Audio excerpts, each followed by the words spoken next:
శ్రీరామనవమి సందర్భంగా భద్రాద్రి రాములోరి కళ్యాణం అంగరంగ వైభవంగా జరిగింది. సీతా సమేత శ్రీరామచంద్రస్వామి కళ్యాణాన్ని మిథిలా మైదానంలో అభిజిత్ లగ్నంలో అట్టహాసంగా నిర్వహించారు. రామచంద్రస్వామికి ముఖ్యమంత్రి రేవంత్ రెడ్డి ప్రభుత్వం తరఫున పట్టు వస్త్రాలు, ముత్యాల తలంబ్రాలు సమర్పించారు. ఈ కమనీయ వేడుకను వేలాది మంది భక్తులు కన్నులారా వీక్షించి తన్మయత్వం చెందారు.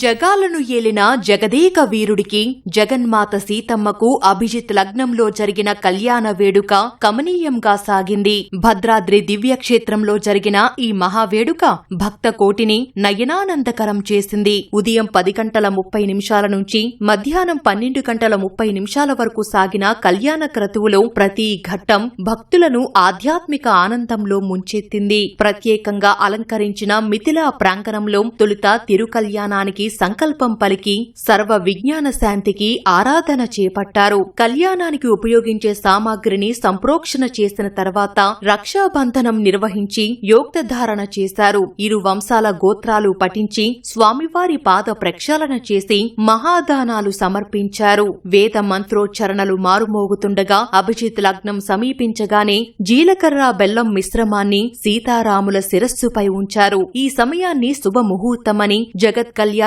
శుభ సన్నివేశంగా కీర్తిస్తారు. రాముడు దోసిట తలంబ్రాలు నీలపురాసులవుతుంటే జానకి దోసిట తలంబ్రాలు కెంపులయ్యాయి. కంఠే ఆచార్యః హరింధ్యాయన్ సమర్పయేత్. ఓం సుమంగళీర్యం వధూరిమాగుం సమేత పశ్యత. రాములోరి కళ్యాణ వేడుకలో కుటుంబ సమేతంగా పాల్గొన్న సీఎం రేవంత్ రెడ్డి తెలంగాణ ప్రభుత్వం తరపున స్వామివారికి పట్టు వస్త్రాలు, ముత్యాల తలంబ్రాలు సమర్పించారు. సీఎంతో పాటు ఉప ముఖ్యమంత్రి భట్టి విక్రమార్క, దేవాదాయ శాఖ మంత్రి కొండా సురేఖ, మంత్రులు తుమ్మల నాగేశ్వరరావు, పొంగిలేటి శ్రీనివాసారెడ్డి, వాకిటి శ్రీహరి, అడ్లూరి లక్ష్మణ్ స్వామివారి కళ్యాణాన్ని కనులారా వీక్షించారు.